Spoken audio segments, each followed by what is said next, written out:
Ladies and gentlemen, boys and girls, people of all ages, my name is David Popovich, aka the Bookworm, and welcome to Bookworm Reviews. The Dragonriders of Pern.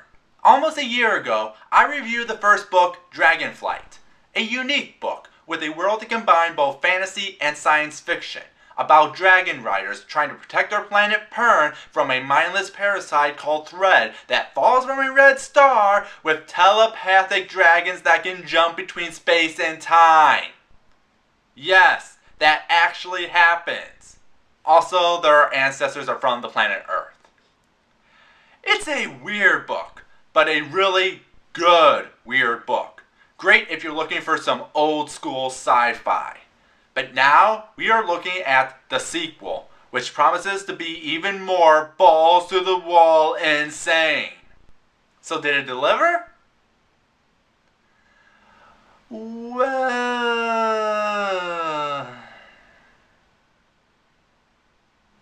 it's complicated.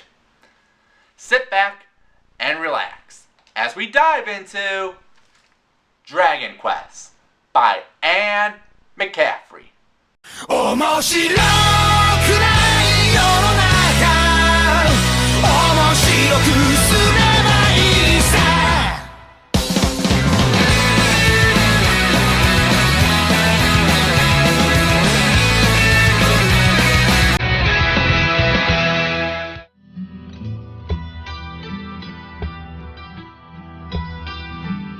So in order to understand my feelings about Dragonquest, you have to understand that I had high expectations for this book. The main conflict in the first book ended with the discovery that the dragons can travel through time, which they used to bring back the missing dragon riders that disappeared over 400 years ago. As they are ready to face their mortal enemy, Flare looks up at the Red Star and proclaims that one day they will go there to eradicate Thread once and for all. Which made me think that the next story would be about getting to the Red Star, aka space travel with telepathic TARDIS dragons. Admit it, you kinda want to see that. Those ideas are even reinforced with the book blurb in this edition. But that's not really what this story is about. You see, the story takes place 7 years after the first book, and while the citizens were once thankful for having dragon riders rule the skies, things began to dissolve when the over 400-year-old dragon riders tried to reinstate their customs. For a brief few months then, 7 turns ago, Pern had been united under Flare and Lessa against the ancient menace of Thread. Every holder, craftmaster, landsman, crafter, all had been of one mind. That unity has dissipated as the old-time were leaders had reinserted their traditional domination over the hold bound to their ware for protection, and a grateful Pern had ceded them those rights. Which isn't good for the rest of Pern since a lot has changed in the last 400 years, which leads to Lessa, Flare, and Flare's half-brother Floor to keep order while the old world and the new world clash. And along the way, the idea of going to the Red Star is brought up. It is this struggle of Flare and Lessa against the old-timers that's the story's focus. Honestly, at first glance, I was on board with this. The themes of tradition versus progress is immediately something we can relate to with our own world's struggles with tradition and progress. Like, what would happen if we got the founding fathers of America to help solve all our problems today, but realizing later that their worldview is counterintuitive with ours? We came to the aid of your troubled time, expecting to be recompensated and supported in proper fashion. But the manner and the amount of tithing rendered the wares from hold and craft has left much to be desired. Actually, you want to know what book Dragonquest reminds me of the most? Game of Thrones. I am dead serious. Because most of the book is about a huge cast of players with different goals trying to play off each other for political power while an ominous threat hangs literally over their heads. There are several scenes that could have easily fit with a Game of Thrones book. Frankly, I wouldn't be shocked if George R.R. Martin is a major fan of the Pern series. You can see with the many interactions with the characters, and it's these interactions that make the book compelling as everything around them becomes unbalanced. But then there are moments when it will drag, as it feels like it's just moving the pieces around for later storylines. Remember, I got excited about this book for the idea of telepathic TARDIS dragons traveling through outer space.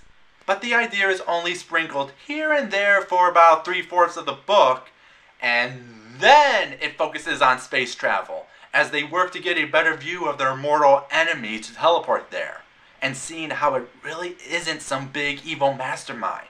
This is still one of my favorite villains, because it shows how much we as people try to give something a face, but in reality is just a figment of our mind. Why must it appear so innocent? Why did it have to have clouds? It ought to be different. How it ought to differ, Lessa couldn't guess. But it ought to look sinister, and it didn't. That made it more fearful than ever. But even then, it isn't until we get to the very, very, very, very, very, very end that we see anything come out of it, only to have it quickly resolved afterwards. To put it simply, I was disappointed. Again, I was going off of what the book blurb told me. I didn't look up anything else about the plot, so I just kept thinking, soon. Soon we will get to the insanity. Soon we'll get to the crazy fun. Soon we'll get to see telepathic TARDIS dragons traveling through outer space. But it just kept going on and on and on till we finally get to it. And while it is glorious, it wasn't the payoff I was expecting. Kind of like the Dinobots from Transformers 4. Did I just compare Anne McCaffrey to Michael Bay?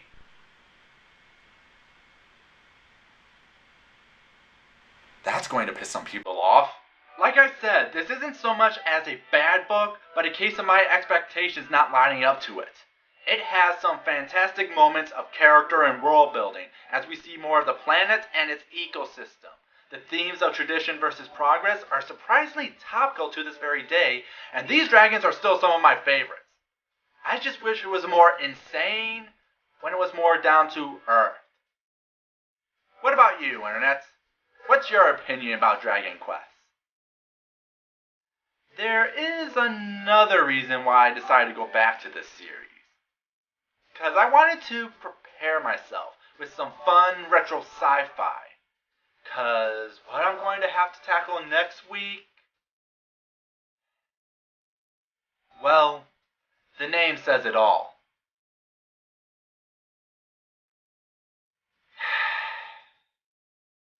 Till next time, have a nice day.